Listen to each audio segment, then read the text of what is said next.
महत्वपूर्ण विषय है सच्चा संत गुरु को कैसे पहचानोगे। श्री रामचरितमानस पर 9वां व्याख्यान है ये। तो सच्चे संत गुरु को कैसे पहचानोगे, क्या आज यहां कोई युक्ति मिलने वाली है जिससे कि आप सच्चे गुरु को पहचान ले?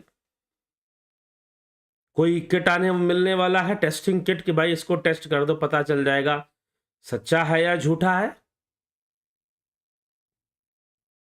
ये पता चल जाएगा? कोई ऐसा सिस्टम होता है क्या कि जिससे पता चले कि ये सच्चा है कि ये झूठा है? तो ये जो कोई ऐसी पता करने की कोई विधि हो, ऐसा तो नहीं है, परंतु एक समझ जरूर है जो गोस्वामी तुलसीदास जी देना चाहते हैं।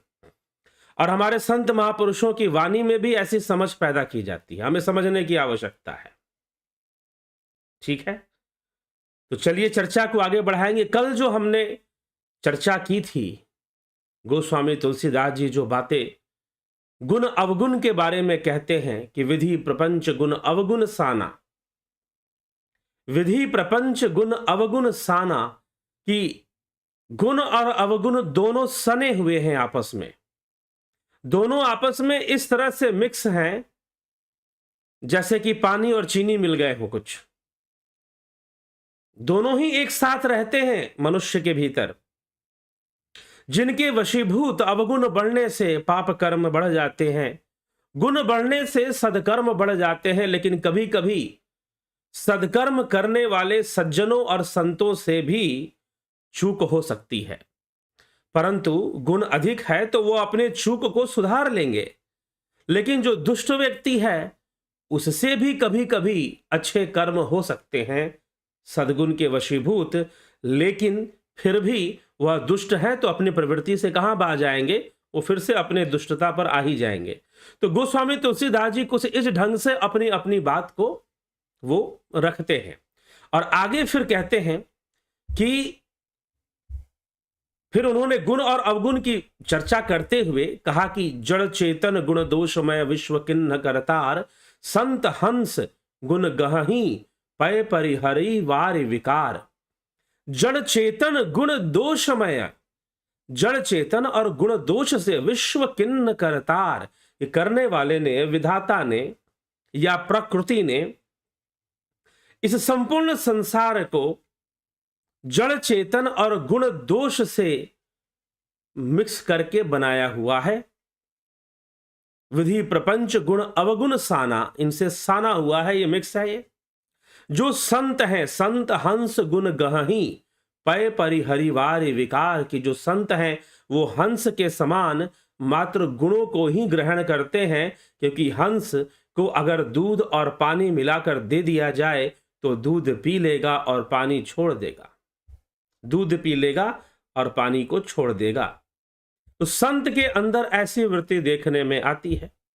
अस विवेक जब देई विधाता, विधाता से जब ऐसा विवेक मिलता है, अस विवेक जब देई विधाता, तब तजी दोष गुण ही मनुराता, तब वो दोषों का चिंतन ना कर कर मात्र गुणों का ही चिंतन करेगा। काल स्वभाव कर्म बरियाई, काल स्वभाव और कर्म की प्रबलता से भले लोग भी माया के वश होकर कभी कभी भलाई से चूक जाते हैं। कभी कभी भले लोग भी माया से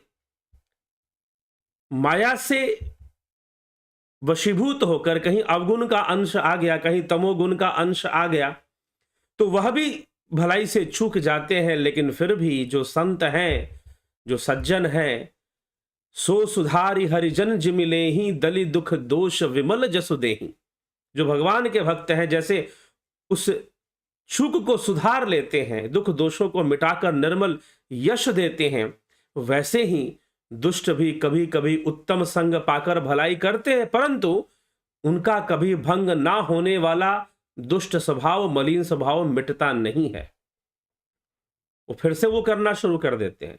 तो कुछ लोग, गोस्वामी जी कहना चाहते हैं कि प्रकृति में इस तरह से ये संसार बना है, हर चीज है संसार में, बुरी चीजें भी हैं, नेगेटिव पावर भी है, पॉजिटिव पावर भी है, ये संसार में चलता है। रावण है तो राम है, कंस है तो कृष्ण है, कंस ही ना रहेगा तो कृष्ण आकर क्या करेंगे? रावण ही ना होगा तो राम किस काम के होंगे फिर? तो ये संसार इसी प्रकार से है। जो सज्जन पुरुष हैं, जो समझदार हैं, जो विवेकी हैं, जो संत जन हैं, वो ना किसी से शत्रुता रखते हैं और ना ही किसी से मित्रता रखते हैं। वो ना किसी से शत्रुता रखते हैं और ना ही किसी से मित्रता रखते हैं। वो तो बस गुणों को ग्रहण कर लेते हैं, जैसे कि वो विष में से भी अमृत निकाल लेते हैं। कुछ ऐसा उनकी प्रवृत्ति होती है। जैसे हंस दूध पानी मिलाकर दो तो दूध पीकर पानी छोड़ देता है। तो संतों के अंदर ऐसा गुण पाया जाता है। संत महिमा गोस्वामी तुलसीदास जी यहां पर लिख रहे हैं और उसी के अंतर्गत ये सारी बातें लिख रहे हैं। गुण अवगुण और साथ में प्रकृति के सूक्ष्म रहस्यों को भी समझा रहे हैं। संसार के सूक्ष्म रहस्यों को भी हम लोगों के लिए समझा रहे हैं कि भैया संसार इसी तरह से है। विधि प्रपंच गुण अवगुण साना। विधि मतलब जो विधान है, विधि मतलब विधाता भी होता है। प्रपंच जो पंच तत्वों की उत्तर अवस्था है, अर्थात यह स्थूल जगत है, यह माइक जगत, यह ऐन्द्रिक जगत जो इंद्रियों से दिखाई देती है, यह इंद्रियों से दिखाई देने वाली जो जगत है, यह जो माइक जगत है, वह क्या है? विधि प्रपंच। उसी के लिए कह रहे कि प्रपंच है गुण अवगुण साना। यह संपूर्ण प्रपंच, यह पंचभूतों से बनी हुई। प्रपंच शब्द की व्याख्या पहले भी इस चैनल पर बृहद हुई है, क्योंकि एक दार्शनिक शब्द है। ज्यादातर लोग, कुछ लोग प्रपंच का मतलब समझते हैं कि पाखंड। जी नहीं, प्रपंच का अर्थ होता है पंच तत्वों की उत्तर अवस्था। पूर्व अवस्था नहीं, उत्तर अवस्था। मतलब कि पंच तत्व, पंचीकरण का सिद्धांत वेदांत के अंदर आता है। तो पंचीकृत होने के बाद जिन तत्वों का निर्माण होता है उसे प्रपंच कहते हैं। तो यह स्थूल सृष्टि बनती है, यह प्रपंच है। यह ऐन्द्रिक जगत जो इंद्रियों से दृष्टिगोचर होती है, वह प्रपंच है।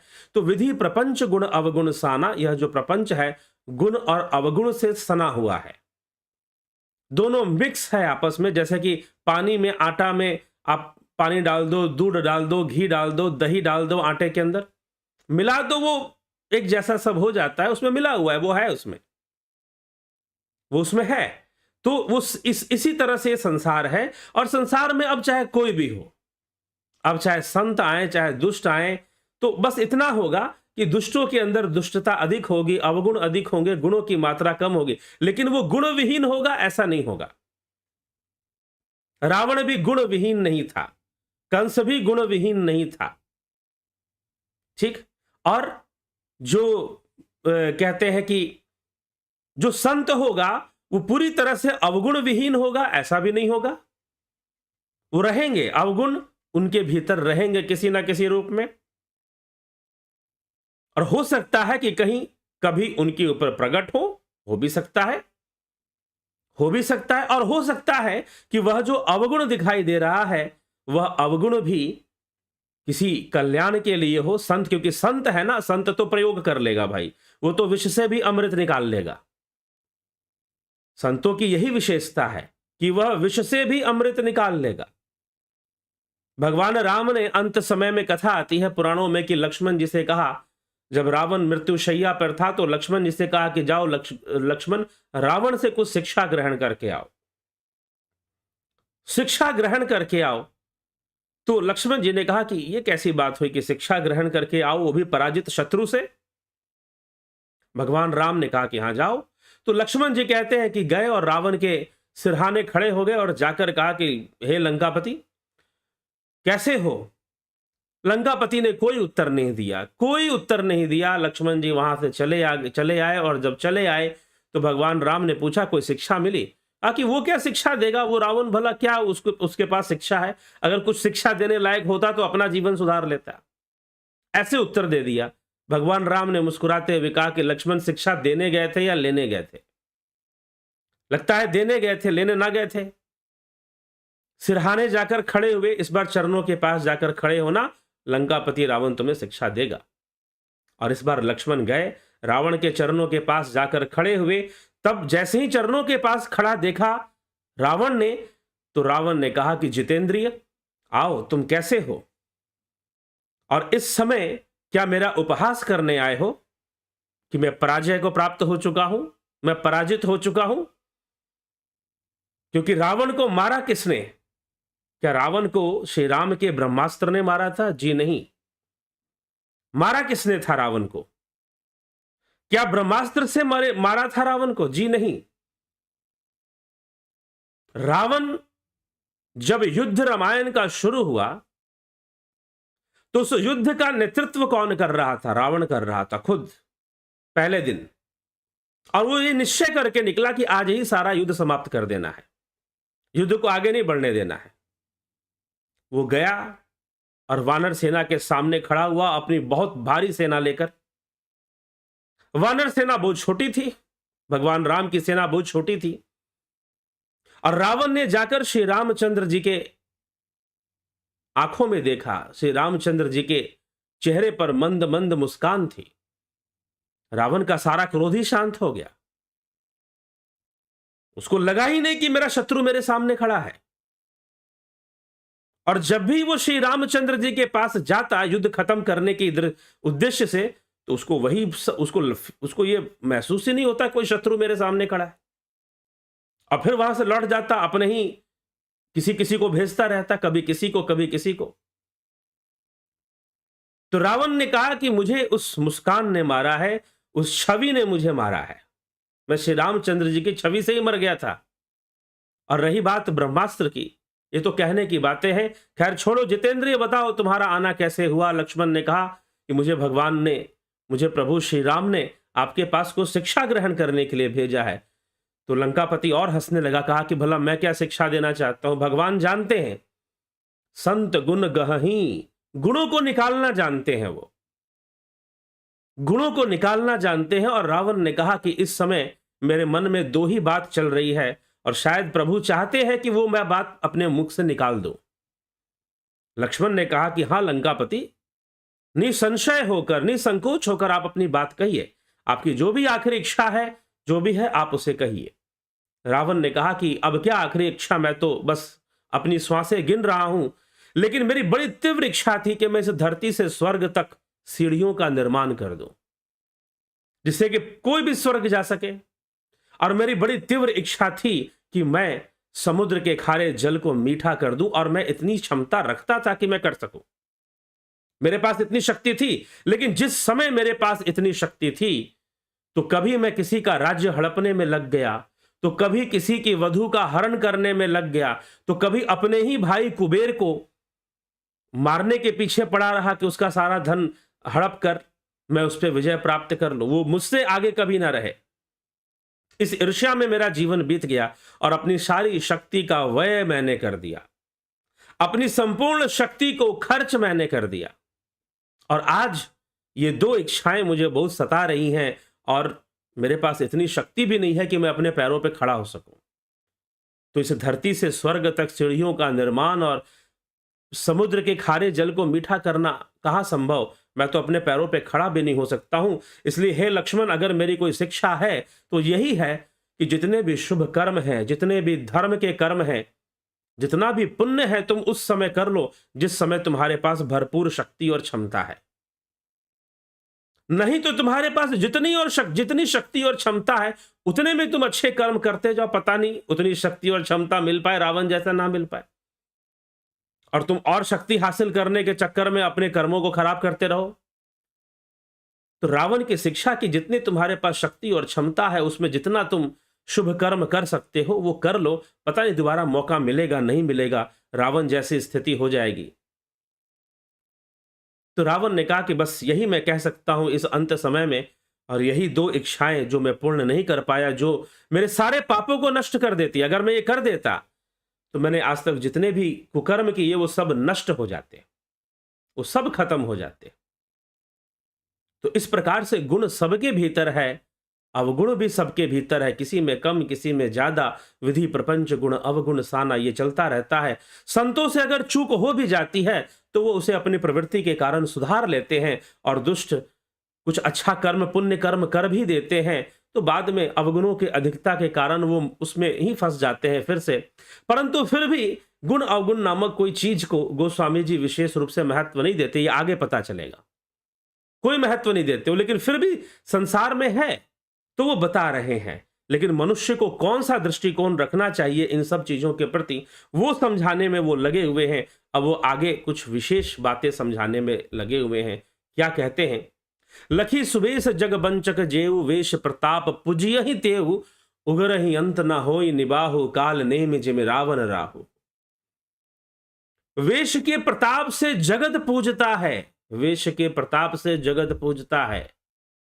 हाँ, वेश के प्रताप से जगत पूजता है। बिल्कुल सही बात है। वेश बढ़ाओ, दाढ़ी बाल बढ़ाओ, माथे पे लंबे चौड़े तिलक लगाओ। हालांकि तिलक लगाना अच्छी बात है, मैं भी कभी कभी लगाता हूं, लेकिन वेश अगर धारण किया है तो बताने की जरूरत नहीं है कि ये कोई साधु संत हैं, महात्मा जी हैं। आप अपने आप प्रणाम कर लोगे, आप अपने आप ही सिर झुका लोगे। उनकी बातें कितनी सही है कितनी गलत है फिर भी सुनोगे। यह वेश का प्रताप है, यह वेश प्रताप है। तो गोस्वामी तुलसीदास जी वेश प्रताप के बारे में कह रहे हैं यहां पर कि एक गुण और अवगुण को समझाते समझाते इस टॉपिक पे क्यों आ गए, क्योंकि यह भी तो गुण और अवगुण के अंदर आता है, वेश प्रताप भी गुण अवगुण के अंदर आता है। तो पहचानना बड़ा इसलिए तो पहले ही कह देते हैं विधि प्रपंच गुण अवगुण साना। इस तरह से सना हुआ है कि पकड़ना बहुत मुश्किल होता है कि कहां गुण है और कहां अवगुण है। इस बात को समझना, इसके लिए बहुत हाई लेवल का विवेक चाहिए, बहुत हाई लेवल का विवेक चाहिए, तब जाकर कोई सही तरीके से गुण और अवगुण को पकड़ पाएगा। इसलिए गोस्वामी जी कहते हैं कि वेश को अंग देते हैं और क्या कहते हैं कि लखी सुबेश जग वंचक जेव, वेश के प्रताप से जगत पूछता है। गोस्वामी तुलसीदास जी खुद तो कोई साधु या कोई ऐसा महाराज बन के तो रहते नहीं थे, नाम है गोस्वामी तुलसीदास, लेकिन फिर भी उन्होंने कोई ऐसा कोई जीवन अगर होता कि वो कोई बहुत बड़े गुरु या कोई मठाधीश होते तो उनकी शिष्य परंपरा होती, आज भी हमें दिखाई देती। लेकिन ऐसा कुछ समाज में दिखता नहीं है कि कोई तुलसीदास के नाम से पंथ या संप्रदाय चल रहा हो। ठीक, तो वो नहीं, इसीलिए वो लिखते हैं कि वेश प्रपंच, भाई कोई साधु वेश धारण करके तुम्हारे पास आएगा तो तुम उसकी बात थोड़ी मानोगे। कहने की जरूरत नहीं है। अगर कोई तुमको समाज, जैसे मैं हूं, अगर आपके पास आ जाऊं सामान्य रूप से तो किसको क्या फर्क पड़ता है, लेकिन अगर कोई वेशधारी आ जाए, वेश धारण कर कर पूरा चोला वोला पहनकर आ जाए तो भाई लोग तो प्रणाम तो कर ही लेंगे, कम से कम कोई महात्मा जी इनको प्रणाम कर लेते हैं, कर भी लेना चाहिए। खैर चलिए, आपने उस व्यक्ति को नहीं, उस साधु वेश को ही प्रणाम किया है, लेकिन किया तो है। तो इसीलिए गोस्वामी तुलसीदास जी थोड़े से कटु वचन यहां पे प्रयोग कर रहे हैं और लिख रहे हैं, लखी सुबेश जग बंचक जेऊ, वेश प्रताप पूजियहि तेऊ। वेश प्रताप को सारी दुनिया पूछती है, लेकिन फिर भी उगरहि अंत ना हो ही निबाहु, एक ना एक दिन वो चौड़े आ जाते हैं, एक ना एक दिन। क्योंकि कर्म का सिद्धांत तो वेश नहीं देखता, कर्म का सिद्धांत तो बस काम करता है। उगरहि अंत न होई निबाहु, काल नेम जिमि रावण राहु।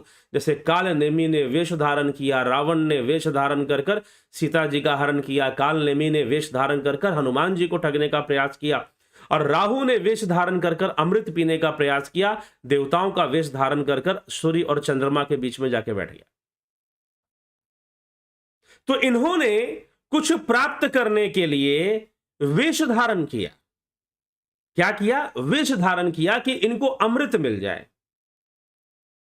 ठीक है, सीता जी का हरण करने के लिए इन्होंने वेश धारण किया। और दूसरी तरफ गोस्वामी जी लिखते हैं, बड़ी सुंदर बात है, लखी सुबेश जग बंचक जेऊ, वेश प्रताप पुजियहि तेऊ, उगरहि अंत न होई निबाहु, काल नेम जिमि रावण राहु, कियहु कुबेश साधु सन मानु। कितनी सुंदर बात है, कियहु कुबेश साधु सन मानु। साधु का मान तो तब भी है अगर उसने कुवेश भी धारण किया हो। कुवेश, पहले उन्होंने लिखा लखी सुबेश, कियहु कुबेश, शब्द को पकड़िए, सरल शब्द है, कोई कठिन शब्द नहीं है। थोड़ा सा भी देवनागरी भाषा का ज्ञान रखते हैं तो उनको समझने में कोई दिक्कत नहीं आएगी। हाँ, एक अवधि का एक अपना स्टाइल है, टोन है बोलने का, कहने का, तो वो एक अलग चीज है। लखी सुबेश जगबंचक जेऊ, वेश प्रताप पुजियहि तेऊ, कियहु कुबेश साधु सन मानो। अगर साधु है, वास्तव में साधु है, तो वो कुवेश भी धारण कर ले तो एक दिन दुनिया उसे जान जाती है कि भाई ये तो साधु आदमी है, ये तो संत आदमी था। क्योंकि साधु कोई वेश से नहीं बनेगा कि यहू कुवेश साधु सन्मानु, कुवेश धारण कर ले, कुवेशी हो वो, उसका कोई साधु वेश ना हो। कि यहू कुवेश साधु सन्मानु जिमि जग जामवंत हनुमानु, जैसे जामवंत और हनुमान जी कोई साधु, कहीं पर वो साधु बनकर नहीं गए, कहीं पर वो साधु बनकर नहीं गए, ठीक है। तो कियहू कुवेश साधु सन्मानु जिमि जग जामवंत हनुमानु, ये योद्धा रूप में रहे, काच उपसादी रहो बलवाना, योद्धा रूप में गदा लेकर अभी युद्ध करने को तैयार। लेकिन फिर भी ये साधु हैं, फिर भी ये साधु हैं, और आज सारा जगत उनको साधु ही मानता है, ठीक है। तो वो इस बात की स्वीकृति भी नहीं चाहते, जिसको कर्म पता है, जिसका विवेक जागृत हो गया है, बिनु सत्संग विवेक ना होई, राम कृपा बिनु सुलभ न सोई, ये तो बात है ही। जिनका विवेक जागृत हो गया है वो इस बात की स्वीकृति नहीं चाहते कि लोग उन्हें साधु माने या संत माने, और ये कोई मानने का विषय भी नहीं है। कर्म करो ना, तुम अपने से जितना बेहतर अच्छा कर्म हो सकता है करो, तुम साधु ही हो भाई। तो कियहु कुवेश साधु सन्मानु, अगर साधु है और कुवेश धारण करके रखा है,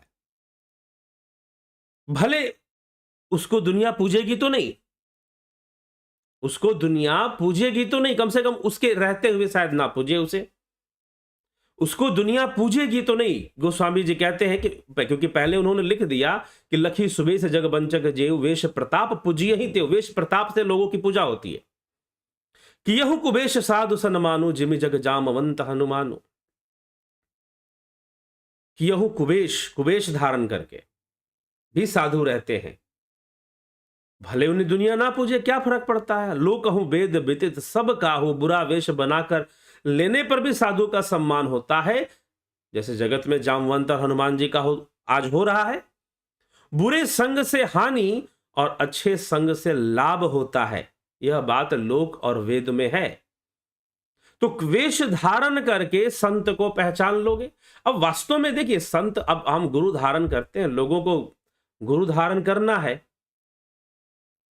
गुरु धारण करना है। गोस्वामी तुलसीदास जी भी गुरु महिमा गाते, लेकिन साथ में अब ये कहना बहुत आसान है। गुरु गोस्वामी तुलसीदास जी ने कहा कि गुरु बुनि भव निधि तरही ना कोई, जो बिरंच शंकर सम होई, गुरु बिनु भव निधि तरही ना कोई। गुरु के बिना कोई भव सागर से पार नहीं उतर सकता है। जो बिरंच शंकर सम, चाहे ब्रह्मा और शंकर के समान क्यों ना हो जाओ, सिद्ध पुरुष हो जाओ, फिर भी नहीं। गोस्वामी जी ये बात मानते, लेकिन उससे ज्यादा वो इस बात पर इतनी चौपाइयां उन्होंने लिखी है कि भाई तुम संत को पहचानोगे कैसे, संत को जानोगे कैसे, गुरु को जानोगे कैसे, गुरु क्या है और गुरु तत्व क्या है। समझने वाली बात यह है कि गुरु क्या है और गुरु तत्व क्या है, किसे आप जानोगे, किसको आपको धारण करना है। तो हर व्यक्ति गुरु है वैसे तो, और आजकल तो ऐसी हालत है गुरु बनने के लिए सब तैयार हैं। कहीं जा रहे थे, कोई महात्मा जी थे, उन्होंने बोला कि अब इतने गुरु हो चुके हैं कि आंख बंद करके अगर पत्थर मारो तो किसी ना किसी गुरु को जाकर लगेगा और बोलेगा चेला किसने मारा। बनारस में चल जाओ तो सब गुरु गुरु ही एक दूसरे को कहते हैं।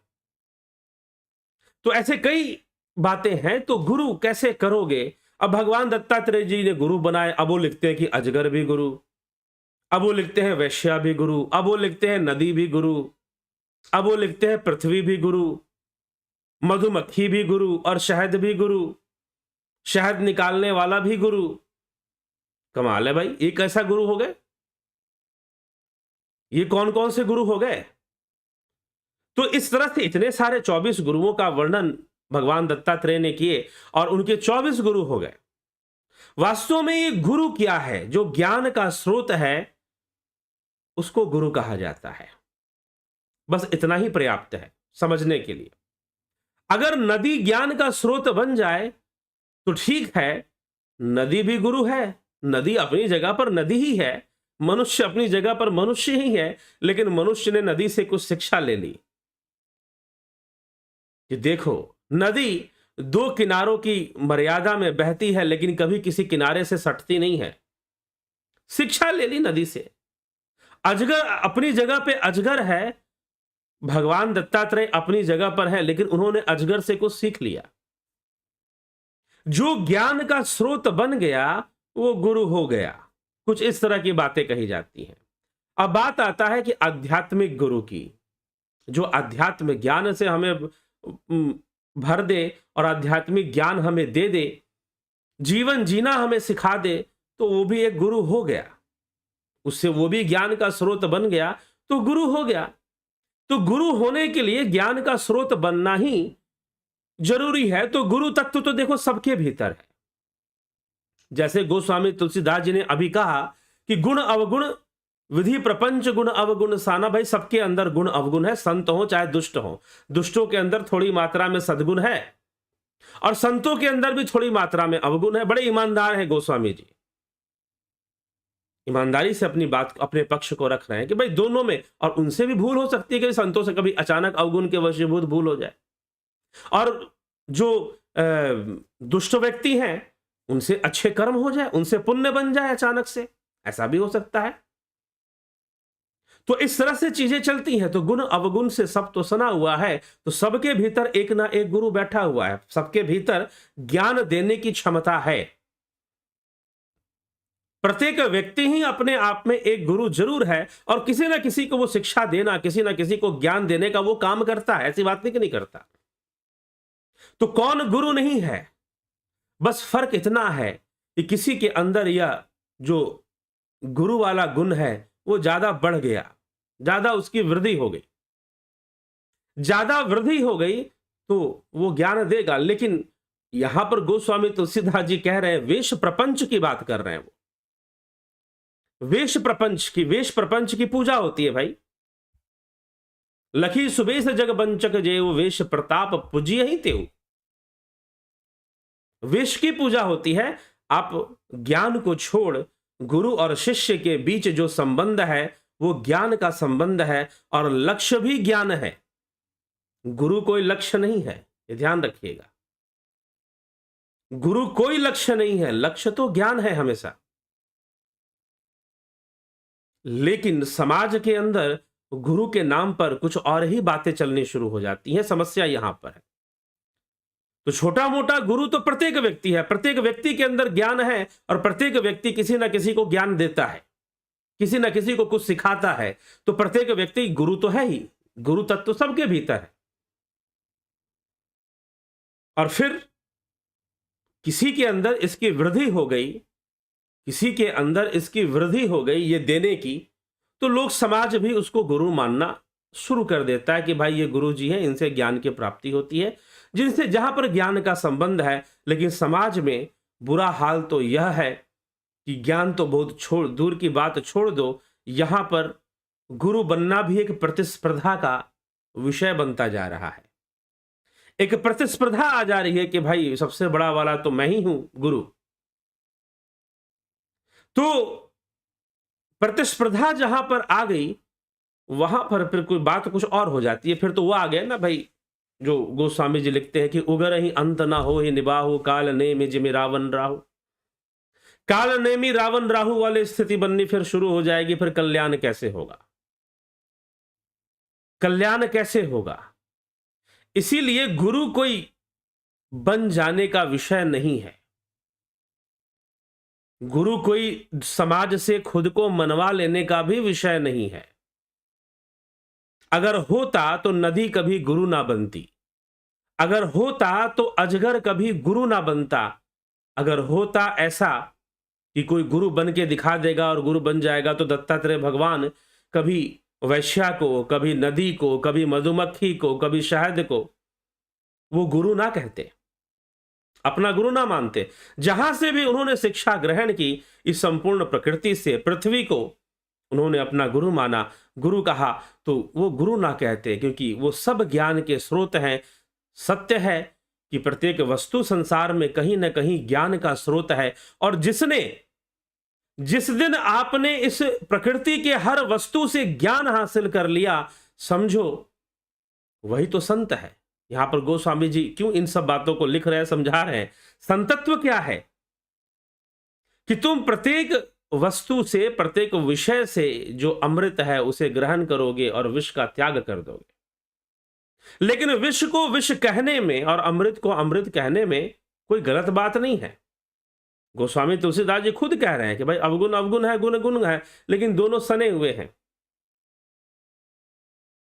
दोनों सने हुए हैं। लेकिन जिसने गुण को ग्रहण कर लिया, जिसने ज्ञान को ग्रहण कर लिया, वो स्वयं अपने आप में संत है। तो ज्ञान कहां था? ज्ञान नदी में था, ज्ञान अजगर में था, ज्ञान क्या पृथ्वी में था, ज्ञान क्या मधुमक्खी में था, ज्ञान क्या पिंगला में था, ज्ञान का वैश्या में था?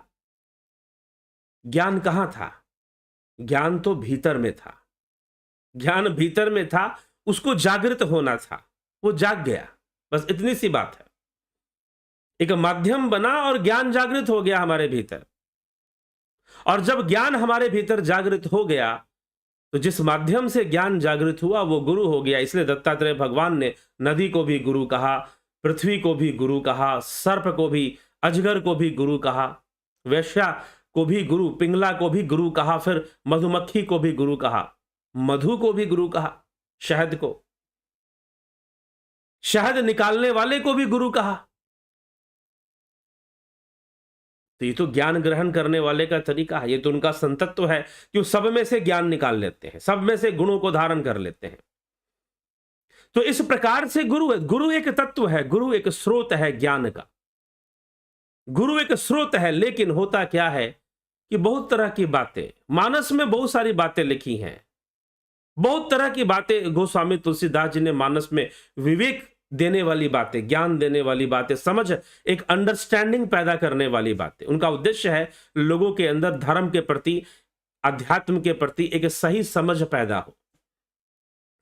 सही समझ पैदा करने वाले बहुत सारी बातें लिखी है, लेकिन प्रयोग करने वाले लोग प्रयोग कर देते हैं।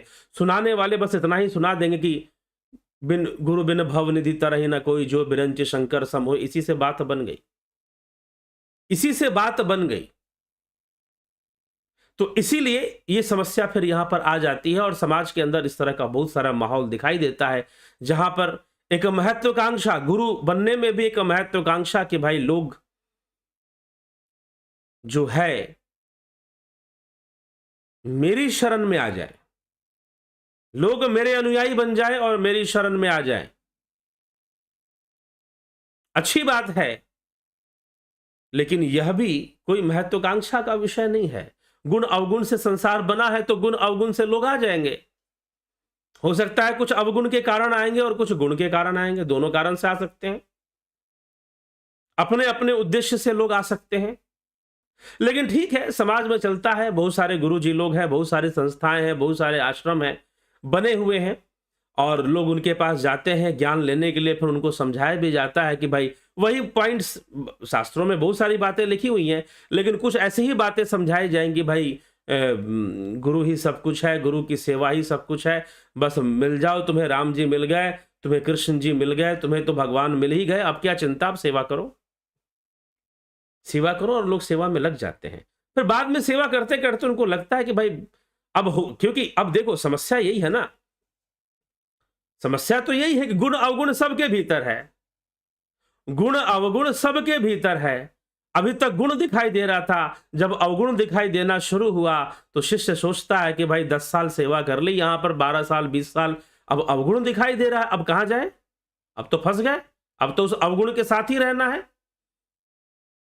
इसलिए विवेक चूड़ामणि में प्रसंग आता है, जब आदि गुरु शंकराचार्य जब सारी बात सुना लेते हैं तो शिष्य से कहते हैं कि बेटा, तूने जो प्रश्न किया था और तूने जो अध्यात्म की बातें पूछी थी मुझसे, आत्मा के विषय में, ब्रह्म के विषय में, वो मैंने तुझे स्पष्ट किया, और तुझे निधिध्यासन, श्रवण मनन और निधिध्यासन आदि क्रियाएं भी मैंने समझा दी है। अब तू अपना ध्यान योग कर, निधिध्यासन कर, तू अपने रास्ते चल, मुझे अपने रास्ते चलने दे, अपने रास्ते चलने दे मुझे। गुरु की करनी गुरु जाने, चेला की चेला, कबीर साहब भी ये बात कहते हैं। गुरु की कर्म गुरु जाने, चेला की चेला। ये कहने की जरूरत ही क्या है, ये कहने की आवश्यकता है। तुलसीदास जी क्यों कहते हैं, काहू नको सुख दुख कर दाता, निज कृत कर्म भोग सब राता। जो सबके दुख हर लेंगे, राम के चरित्र से आप लेते क्या हैं, वो गोस्वामी तुलसीदास जी कुछ देना चाहते हैं।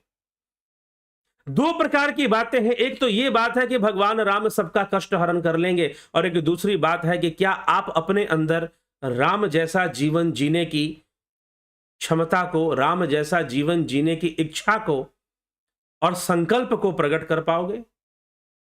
लोग भगवान से सुख मांगते हैं, वो जब धरती पर आए तो उन्होंने स्वयं कैसा जीवन जिया,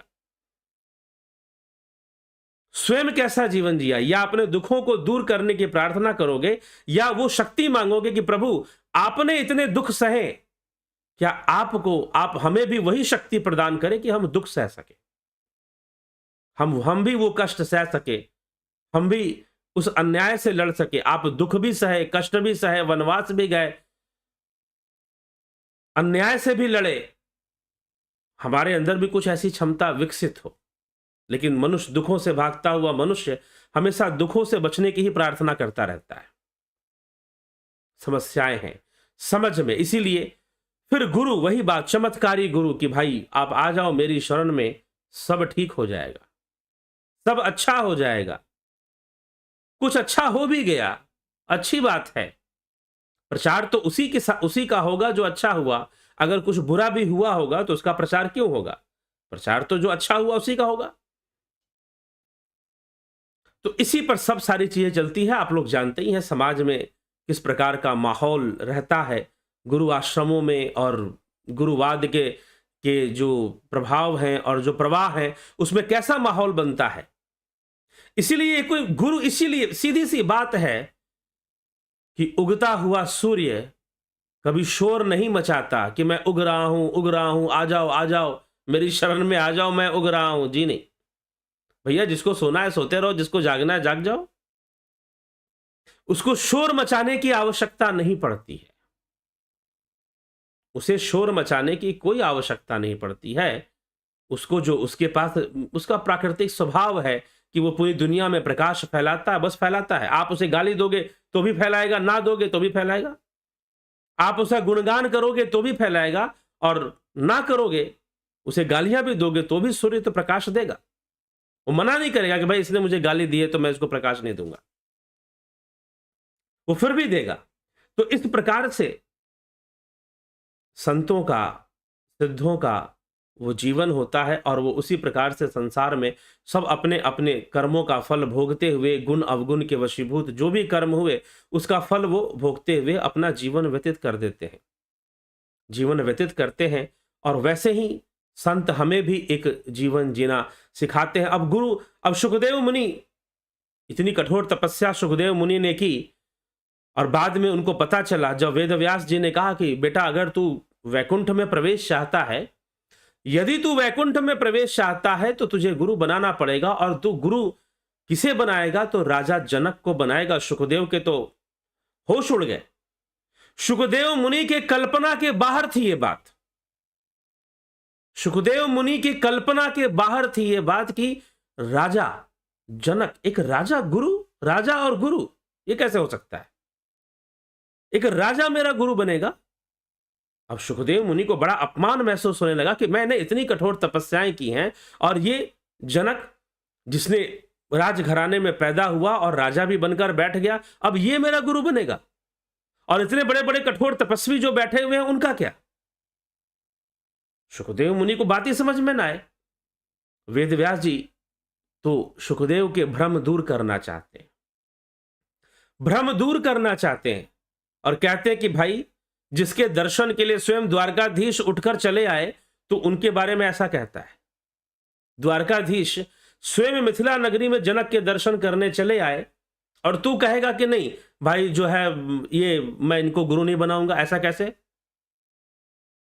तो सुखदेव को ये समझ में नहीं आ रही थी बात कि भाई राजा और गुरु कैसे एक हो सकते हैं, राजा भला गुरु कैसे हो सकता है? लेकिन सुखदेव को अंततः जाना पड़ा, और जाने के बाद जो उसे ज्ञान प्राप्त हुआ वो जंगलों में इतने वर्षों तक तपस्या कर कर भी प्राप्त नहीं हुआ था, जो ज्ञान मुनि सुखदेव को राजा जनक से प्राप्त हुआ, राजा जनक से प्राप्त हुआ। तो ये समझने की बात है भाई, गुरु कहां से ढूंढोगे, कैसे ढूंढोगे? अपना कर्म करो, ज्ञान की इच्छा रखो, जब सत्य तक पहुंचने की इच्छा, और सत्य किसके पास है? सत्य तो सबके पास है। अभी कोई महात्मा जी, मैं सुन रहा था उनको कि किसके पास सत्य है, किसके पास सत्य नहीं है, पता चल जाएगा। सत्य तो भैया सबके पास है, किसके पास सत्य नहीं है? हां, कोई गाइड देगा कि भाई तुम अपने सत्य को जानो, तुम अपने सत्य को जानो, तुम्हारा सत्य क्या है। सत्य, ऐसा कोई नहीं है जिसके पास सत्य नहीं है। संपूर्ण जगत ही उस सत्य पर आधारित है, तो सबके भीतर सत्य है। वो आत्मा रूपी सत्य, ब्रह्म रूपी सत्य तो सबके भीतर है। हां, कोई हमें वो जानने का मार्ग बता देता है, कोई हमें वो जानने का रास्ता बता देता है, तो हम उसे गुरु कहते हैं, जिसने बता दिया। बस इतनी सी बात है। कहो ना कहो कोई फर्क नहीं पड़ता, यह कोई कहलवाने की चीज नहीं है, और गुरु कोई भाव भी नहीं है। सच पूछो तो जो गुरु होता है वो गुरु भाव में नहीं होता कभी भी, वो तो अपना कार्य करता है। सच्चा डॉक्टर वो है जो अपने डॉक्टर के भाव में ना होकर लोगों की सेवा करता है। लोग उसे डॉक्टर साहब कहते हैं। ऐसे भी मैंने लोग देखे जिनके पास कोई डॉक्टरी की डिग्री नहीं है, लेकिन वो इतना कुछ जानते हैं, अध्ययन करते हुए और प्रैक्टिस करते हुए वो इतना कुछ जानते हैं कि वो इतना कुछ जान गए और लोगों की इतनी सहायता करने लगे, उपचार करने लगे, लोग उनको भी डॉक्टर साहब कहने लगे। गुरु कोई ऐसी चीज नहीं है कि मैं गुरु बनूंगा और दुनिया को मैं ज्ञान दूंगा। जी नहीं, जिसके पास है वो देता है। जैसे सूर्य प्रकाश दे रहा है, वो चिल्ला नहीं रहा कि मुझे सूर्य मान लो। आप उसे सूर्य नारायण कहोगे। लोगों ने भगवान सूर्य को बहुत सारे नाम दिए।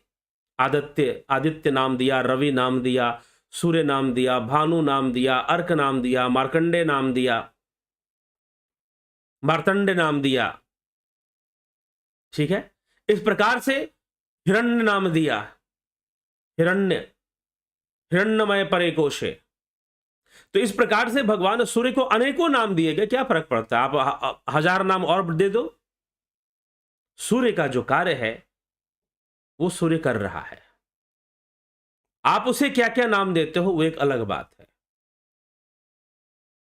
ठीक है, तो गुरु बनना कि मैं गुरु बन जाऊंगा और लोग मुझे गुरु जी कहने लगेंगे, ऐसे कोई गुरु नहीं बनता है, यह ध्यान रखिएगा।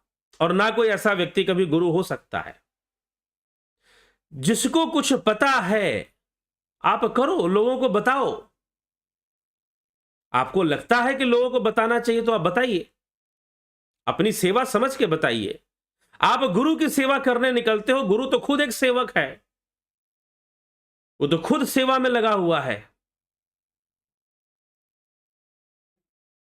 लोगों को सही मार्ग बताने के लिए, लोगों को सही रास्ता दिखाने के लिए। इसलिए जिज्ञासुओं, मित्रों,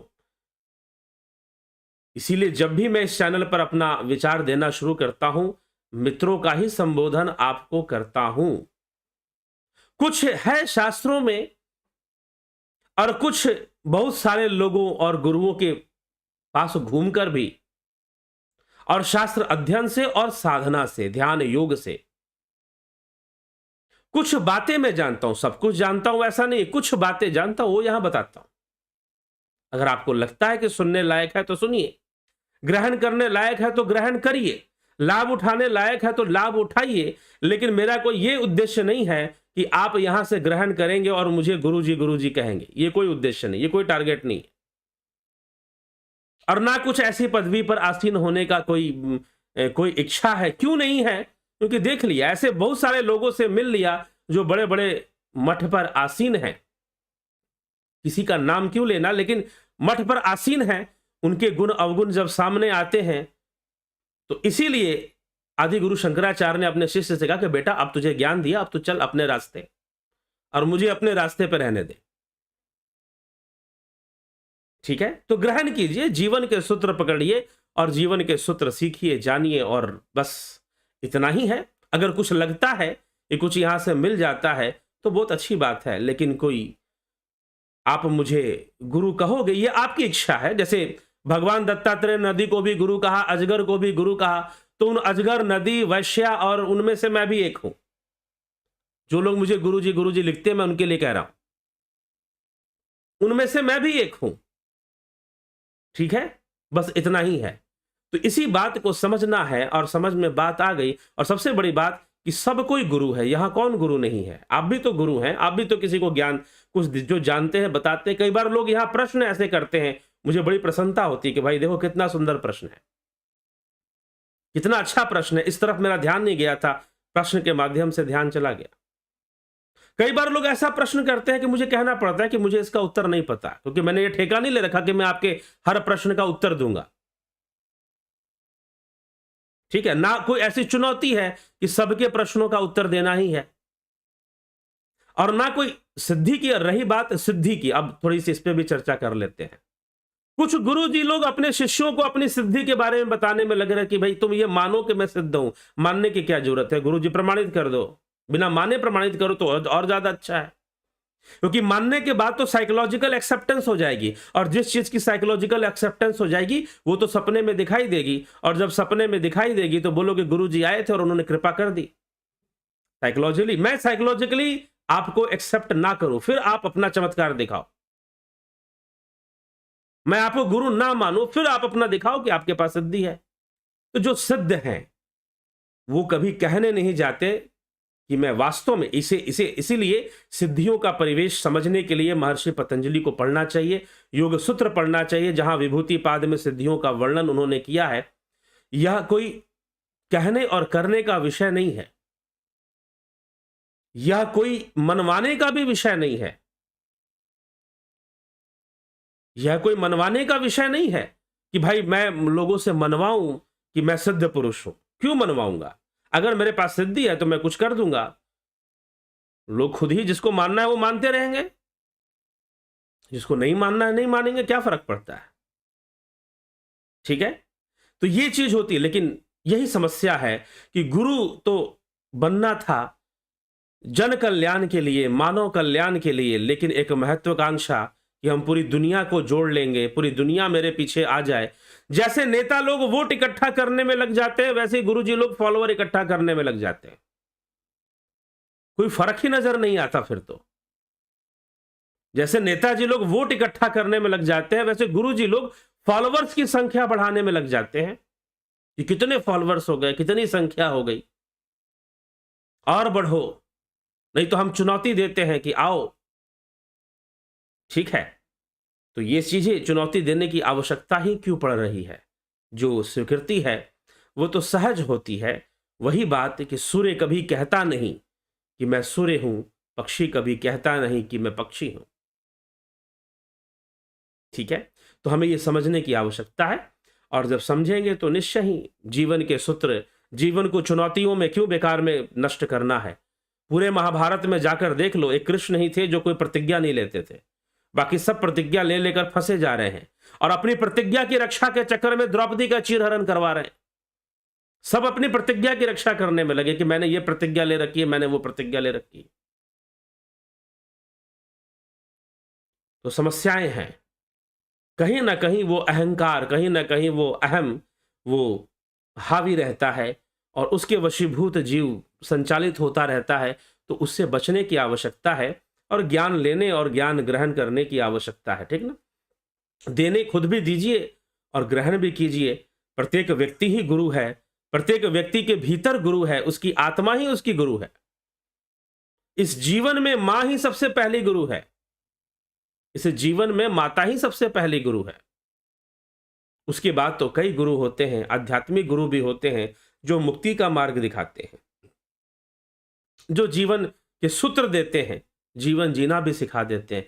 इसलिए इसको, इस गुरु शब्द को कोई आडंबर का रूप ना दिया जाए तो बेहतर है, और भगवान दत्तात्रेय जी के गुरुओं को समझा जाए कि अजगर कैसे गुरु, नदी कैसे गुरु, पृथ्वी कैसे।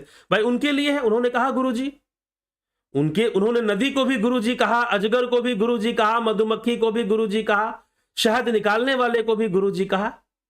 कहीं से ज्ञान मिलता है तो आप उनको कह दो गुरु जी ये आपका निजी विषय है, ये आपका निजी विषय है। लेकिन मैं यहां पर इस चैनल पे कुछ बोलता हूं तो आप मुझे गुरु जी कहोगे, इसलिए नहीं बोलता हूं। ठीक है, और ना ही ऐसा बोलने के लिए किसी को प्रेरित करता हूं। लेकिन फिर भी आपका अधिकार है। किसी ने मुझसे ये इस बात पे तर्क किया कि हमें लगता है, इसी मैं आज वही उदाहरण रखता हूं, महानुभाव सुन रहे होंगे मुझे इस समय, लाइव सेशन में प्रतिदिन वो रहते हैं, तो उन्होंने कहा कि ठीक है, आप अपने, हमको ऐसा लगा कि आपको गुरुजी कहना चाहिए, तो मैंने कह दिया, मैंने ठीक है आप कहिए। तो क्योंकि अब उन्होंने यही एग्जाम्पल मुझे दिया भगवान दत्तात्रेय का, कि भगवान ने तो नदी को भी गुरु कहा, अजगर को भी गुरु कहा, तो अगर हमें आपसे ज्ञान मिलता है तो मैंने गुरु जी कह दिया, मैंने ठीक है आप कहिए, लेकिन परंतु मैं तो अपनी जगह पर हूं, मैं कोई गुरु बन जाऊंगा और कोई बहुत लंबी चौड़ी और बहुत जनसंख्या वाली अनुयायियों का वो खड़ा कर दूं। अब तुलसीदास जी ने तो कोई फॉलोअर नहीं बनाए थे, लेकिन अब रामचरितमानस के तो इतने सारे लोग अनुयायी हैं, आज फॉलोअर है। तो ये सब बातें हैं, ये सब कोई घोषणा करना और एक महत्वाकांक्षा, कहीं बिल्कुल बातें वहीं चली जाती है जो मैंने आपसे कहा कि जैसे नेताजी लोग वोट इकट्ठा करते हैं, वैसे कई बार गुरु जी लोग शिष्य इकट्ठा करने में लगे रहते हैं, शिष्य संख्या बढ़ाने में, गिनती बढ़ाने में लगे रहते हैं। कुछ ऐसा भी नजर आता है। मैं ये नहीं कहता कि प्रत्येक व्यक्ति ऐसा है, लेकिन ऐसा दिखता है, सबके साथ नहीं, कुछ लोगों के साथ तो जरूर दिखता है। तो चलिए इसी के साथ विराम देंगे और फिर कल मानस की चर्चा आगे बढ़ेगी। मानस में अभी बहुत सारे हीरे मोती हैं, बहुत सारे हीरे मोती हैं जो गोस्वामी तुलसीदास जी रख रहे हैं और बहुत रोचक ढंग से रख रहे हैं, एक निष्पक्ष भावना से रख रहे हैं। तो अभी गोस्वामी तुलसीदास जी कौन कौन से हीरे मोती रखने वाले हैं, अपने बारे में भी बताने वाले हैं और अपने मानस के बारे में। यहां पर मानस की चर्चा है, मन की कहानी होगी, मन के ऊपर, मन में जो चीजें चलती हैं उस पर गोस्वामी तुलसीदास जी ने बहुत टाइम दिया है। मानस रोगों पर भी टाइम दिया है, मन की शक्ति पर भी टाइम दिया है। तो मन की चर्चा तो है ही कि जीव के मन में क्या चलता है, कैसे चलता है, क्या क्या घटनाएं घटती हैं, पाप कहां से आता है, पुण्य कहां से आता है, गुण अवगुण दोष। और तो वो अपने मानस की भी चर्चा करते हैं कि मेरा मानस कैसा है, उसके बारे में भी बताते हैं। तो मानस की विशेषता यही है। इसीलिए यह मात्र कथा नहीं है, इसको मात्र राम कथा समझना थोड़ी सी गलती हो जाएगी। इसीलिए यह रामचरितमानस है, चरित्र है, चरित्रों का वर्णन है। तो गोस्वामी जी बहुत तरह की बातें आगे समझाने वाले हैं, बताने वाले हैं, और वो समझा रहे हैं, इसका भी दावा नहीं कर रहे हैं, वो तो वो बता रहे जो उनको समझ में आता है, और वो हमारे लिए हीरे मोती के समान है। बस इतनी सी बात है। तो चलिए इसी के साथ विराम देंगे, और अभी कुछ कमेंट्स भी हैं आपके, तो उसको भी देख लें, क्या देख लेते हैं जल्दी में, समय तो कम ही है। हरिमोहन गुप्ता जी, गुरुदेव प्रणाम। ग्रंथ में, कल्याण में, पुराणों में जिसका नाम का होता, जिसके नाम का होता उसी का वर्णन ब्रह्मा के रूप में कर, ब्रह्म के रूप में कर देते। जी हाँ, सही बात है, उसमें कोई दिक्कत वाली बात, इसीलिए समस्या ये है ना कि मूल शास्त्रों का अध्ययन नहीं है, और इसलिए मैं तो कई बार कह चुका हूं, मूल शास्त्रों और सूत्रों को पढ़ लीजिए, पुराणों की समस्या सॉल्व हो जाएगी, पुराणों की समस्या सॉल्व हो जाएगी। बात ऐसे समझ में नहीं आएगी, बिना आध्यात्मिक साधना और ज्ञान के कहां से बात समझ में आएगी।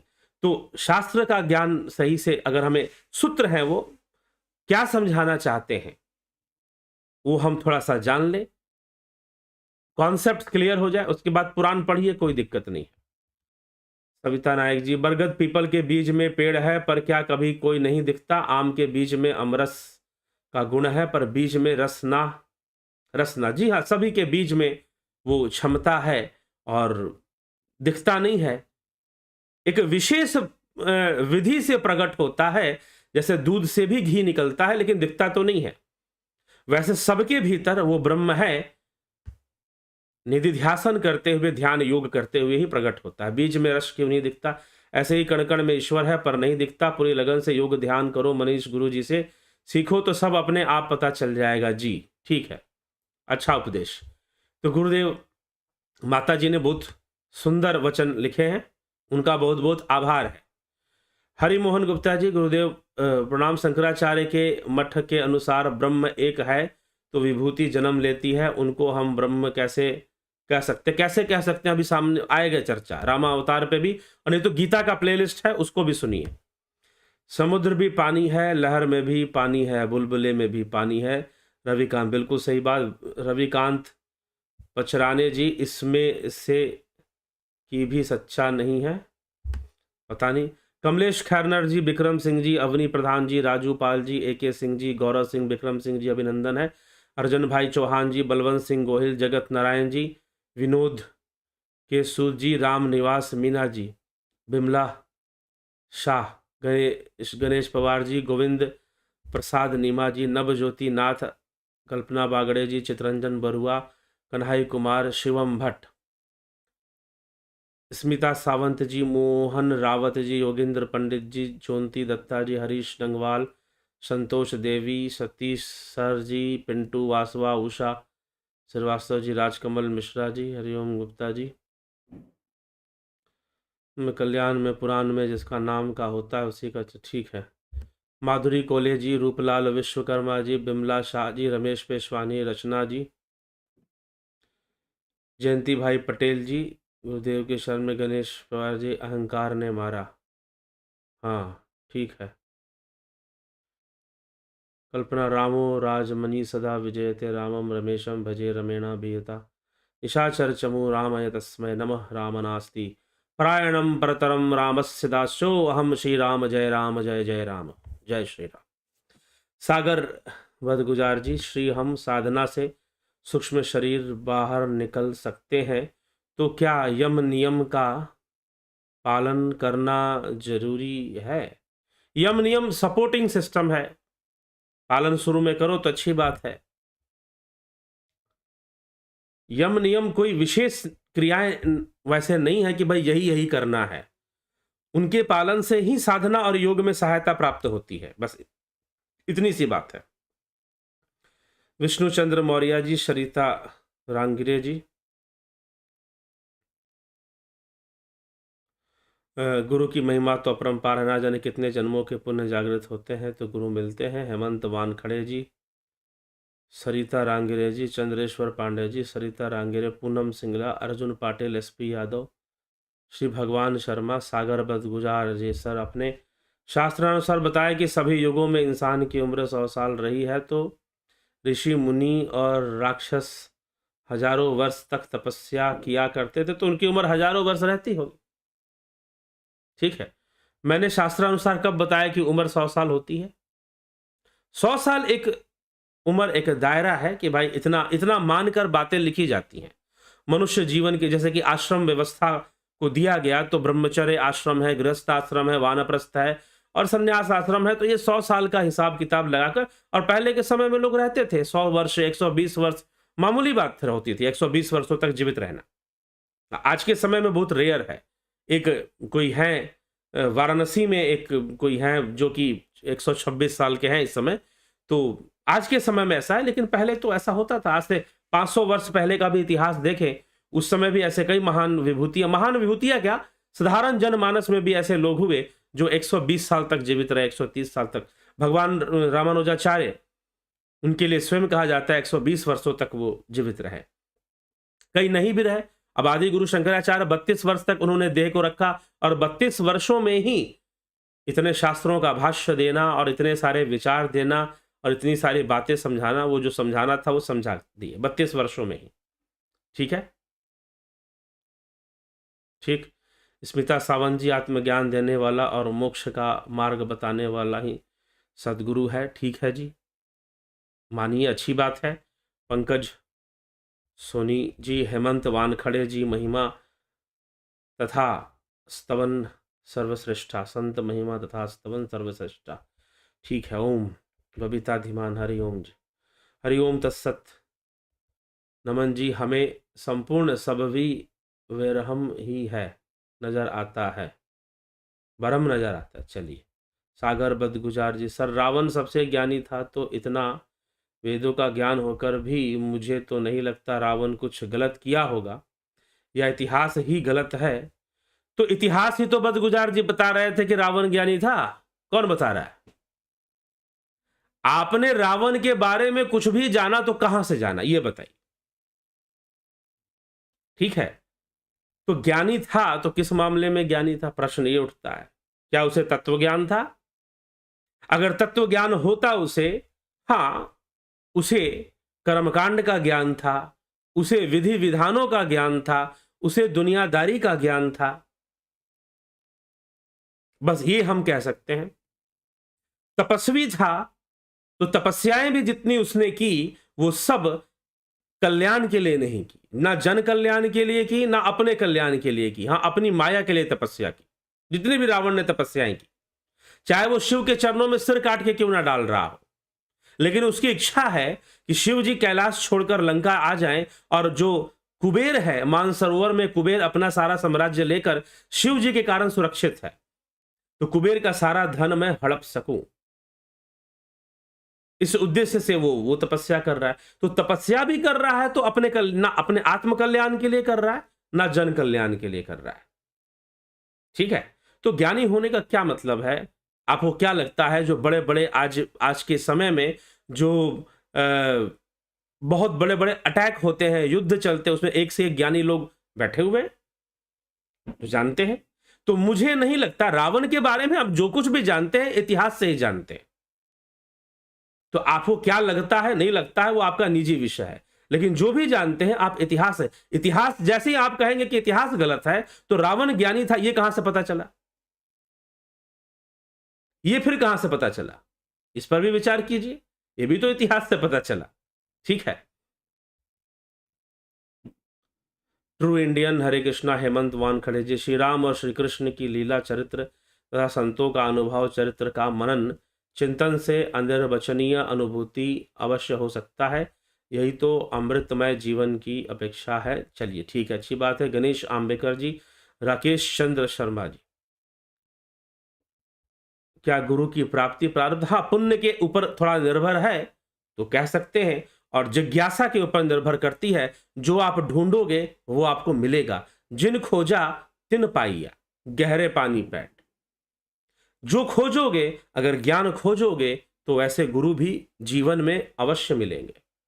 और अगर प्रारब्ध भी है, जैसा भगवान कृष्ण 6 अध्याय में कहते हैं कि इस जन्म में जितना योग किया, जितनी साधना की, वो अगले जन्म में तुम्हारे साथ जाएगी जाएगी। ठीक है, तो ये चीज है। तो इसलिए प्रारब्ध का हाथ तो बिल्कुल होता है। कोई हमारे जीवन में सत्पुरुष भी आए तो कर्मों का हाथ तो होता ही है। सरोज कृष्णाजी जी, गणेश पवार जी, रावण को अहंकार ने मारा। सबको अहंकार ही मारता है भैया, तो रावण को क्यों नहीं मारेगा? रावण क्यों बचने वाला है? ठीक। हाँ, और इतिहास पढ़ना चाहिए। वाल्मीकि रामायण का उत्तरकांड, रावण की पूरी कथा है उसमें। इसमें तुलसीदास जी ने लिखी है। रामचरितमानस में आपको रावण की कथा नहीं मिलेगी। रावण की जन्म की कथा, रावण के द्वारा जो पहले जो कर्म हुए, वो कौन? एक कर्म वो सीता जी को हरण करके लाया हो, बस इतना ही नहीं है। उसने उसके पहले बहुत सारी राजकुमारियों का हरण किया। ये पूरी तरह से उत्तरकांड में रामायण, वाल्मीकि रामायण में इसका वर्णन मिलता है। रावण ने और भी कुबेर की पुत्र वधु का शील हरण किया, बलात् उस शील हरण किया। तब उसे श्राप मिला कि आज के बाद अगर तू बिना किसी स्त्री के मर्जी के उसे स्पर्श करेगा तो तू जलकर राख हो जाएगा। और यही भय था, इस श्राप का भय रावण को सीता जी को स्पर्श करने नहीं दे रहा था। और रावण विवश कर रहा था सीता जी को कि तुम मुझसे विवाह करने के लिए तैयार हो, विवाह करने के लिए तैयार हो। विवश करने में इस कारण से लगा हुआ था। तो ये रावण के पीछे ये कारण थे। तो पूरी कहानी पढ़नी पड़ेगी। मानस में ये कथा नहीं वर्णित होती है, वाल्मीकि रामायण उत्तरकांड में रावण के जन्म की कथा, कैकसी के गर्भ से कैसे जन्म हुआ, कैसे कैकसी ने विश्वा ऋषि से विवाह किया, गंधर्व विवाह किया था, और फिर किस तरह से यह सब कुछ हुआ और कैसे रावण का जन्म होता है। तो ये सारी चर्चा वहां पे मिलती है, वो सारी कथा वहां मिलती है। तो उसको भी अगर इतिहास पढ़ना है तो पूरा पढ़ना चाहिए, आधा अधूरा नहीं पढ़ना चाहिए। ठीक है। और रावण के बारे में हम जो कुछ भी जानते हैं वो कहीं ना कहीं हम इतिहास से ही जानते हैं। जलाराम रायका जी, अजय चावड़े जी, जयंती भाई पटेल जी, गुरुदेव के शरण में प्रणाम। ट्रू इंडियन, कुछ लोग जो ध्यान करवाते हैं अहम ब्रह्मास्मि, वो लोग ब्रह्मा विष्णु महेश को बच्चों की कहानियां मानते हैं। अब वो कौन सी कहानी बच्चों की कहानियां मानते हैं, वो कौन लोग हैं वो वही जाने। और कहानियां क्या है, और शास्त्रों में तो, सूत्रों में तो वैसे भी कहानियां नहीं होती हैं, ठीक है। हाँ, वो अगर ऐसी घोषणा करते हैं कि ये तो बच्चों की कहानियां हैं, तो बच्चों को ही सुना दीजिए, बच्चों को ही सुनाया करिए, सुनाना ही चाहिए। क्या साधना ही पुण्य है? साधना तो मुक्ति का मार्ग है, सारे बंधनों से मुक्ति का मार्ग है, तो पुण्य भी बंधन है, पाप भी बंधन है। तो साधना जो है कर्मों से ऊपर ले जाने का हमें रास्ता है, उपासना का जो मार्ग है। तो इसीलिए पुण्य भी है और कर्म बंधन से मुक्ति का रास्ता भी है, दोनों ही है साधना। चलिए ठीक है, इसी के साथ विराम देते हैं। कल फिर आगे बढ़ती हुई चौपाइयों पर गोस्वामी जी क्या लिखते हैं, कैसी बातें करते हैं, और उन चौपाइयों पर जो है चर्चा करेंगे। और कोई बात आपको कष्टदायी लगे, अगर मेरे वचन कुछ आपको पीड़ा दे या कष्ट दे या गलत लगे, तो अज्ञानी समझकर क्षमा कर दीजिएगा। ओम तत्सत।